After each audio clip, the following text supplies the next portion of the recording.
Olá, bem-vindos à nossa análise focada hoje em ideias do livro Os Segredos da Mente Milionária, sabe? Do T. Harv Eker. A ideia é investigar um pouco a perspectiva dele sobre por que algumas pessoas parecem construir riqueza mais fácil que outras. Vamos usar trechos do livro para isso e olha, o Eker já começa com uma pergunta bem direta, né?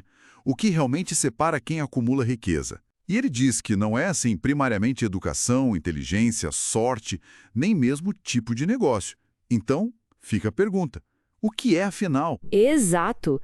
A tese central dele, gira em torno do que ele chama de modelo pessoal de dinheiro.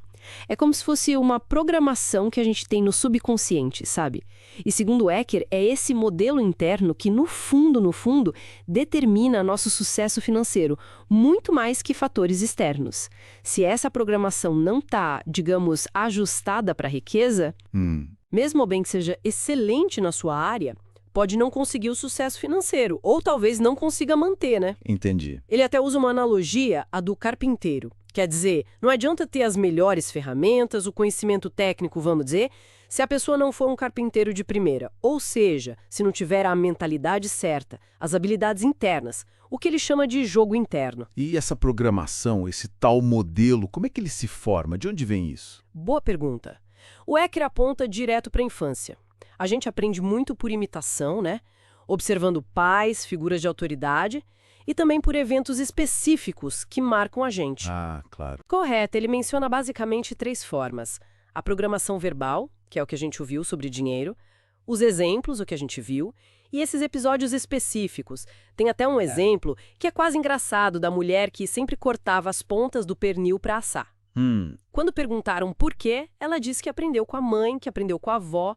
Só quando foram falar com a avó é que descobriram um motivo real. A panela dela que era pequena. Nossa, que doido isso. Pois é, mostra como a gente repete padrões sem nem questionar, né? Totalmente. É curioso como a gente carrega essas panelas pequenas invisíveis, por assim dizer, e como isso se liga com as nossas crenças sobre dinheiro. Então, essas influências acabam formando crenças, e muitas vezes são crenças limitantes, tipo, dinheiro é a raiz de todo mal, ou ricos são gananciosos, sabe? Sei.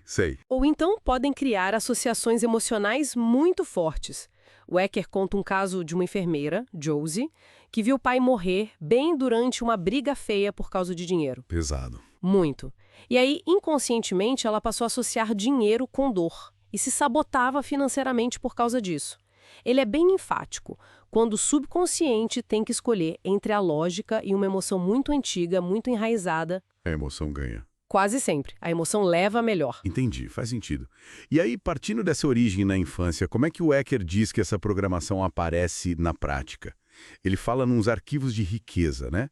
O que seria isso? Tipo, conjuntos de crenças e hábitos? Exatamente. São 17 diferenças que ele aponta. Diferenças fundamentais no jeito de pensar e de agir. E o primeiro arquivo, olha, talvez seja o mais crucial de todos. Qual é? As pessoas com mentalidade de riqueza acreditam. Eu crio a minha própria vida. Já as pessoas com mentalidade pobre, elas acreditam. Na minha vida, as coisas acontecem. Parece sutil, né? Mas as implicações são enormes. Isso parece por uma questão de controle versus acaso? Ou responsabilidade, talvez? Precisamente. Leva direto para essa distinção. Assumir a responsabilidade ou se colocar numa posição de vítima. Quem se vê como vítima, segundo Eker, tende a culpar os outros, a economia, o governo. Aham. Ou então fica justificando a própria situação, tipo, dinheiro nem é tão importante assim, ou vive reclamando de tudo. Ele é bem categórico nisso, não dá para ser vítima e ser rico ao mesmo tempo. Forte isso. Ele até propõe um desafio, passar 7 dias sem reclamar de nada, nadinha nem mentalmente, para tentar quebrar esse padrão negativo, sabe? A falta de dinheiro, para ele, é um sintoma, é o efeito, não é a causa. A causa estaria no nosso mundo interior. Tá, isso levanta uma questão importante para mim. Se a mentalidade é tão chave assim, basta eu pensar diferente e pronto, vou enriquecer? Cadê o papel da ação nisso tudo? Ótimo ponto. Porque o Eker argumenta que a mentalidade é só metade da história, entende? A ação é fundamental. É a ponte que a gente precisa para conectar o mundo interior, pensamentos, sentimentos, com o mundo exterior, que são os resultados. A ponte. Gostei disso. Só que tem um problema, né? O medo, a dúvida, a preocupação. Muitas vezes isso tudo paralisa a gente, impede de agir. Então, a ideia é agir mesmo sentindo medo. É isso? Sim, agir apesar do medo, agir apesar do desconforto. Sair da zona de conforto é visto como essencial para crescer. Faz sentido. Ele tem uma frase bem impactante sobre isso. Se você só estiver disposto a realizar o que é fácil, a vida será difícil. Mas se concordar em fazer o que é difícil, a vida será fácil. A ideia, então, é que, ao agir e enfrentar esse desconforto, a gente expande a nossa capacidade interna, nosso recipiente, como ele chama. E aí, com um recipiente maior, a gente pode receber e, importante, manter mais riqueza. O universo não gosta de vácuo, né? Se o recipiente é grande, ele tende a ser preenchido. Entendi. Expandir o recipiente interno. E isso se conecta totalmente com a necessidade de aprender sempre, continuamente. Ele até cita um filósofo, Eric Hoffer, que diz algo como: numa época de mudanças drásticas, aqueles que aprendem herdam o futuro. Os que já sabem, normalmente estão equipados para viver num mundo que já não existe mais. Uau, profundo. Então tem que adotar novos arquivos mentais, sim, mas crucialmente tem que ter novas ações. São essas novas ações que vão gerar novos resultados. O próprio Eker diz que usou esses princípios para sair de uma situação financeira difícil e virar milionário em, 2 anos e meio. Bom, resumindo então essa perspectiva do Eker que a gente explorou aqui. Parece que a mensagem central é bem clara.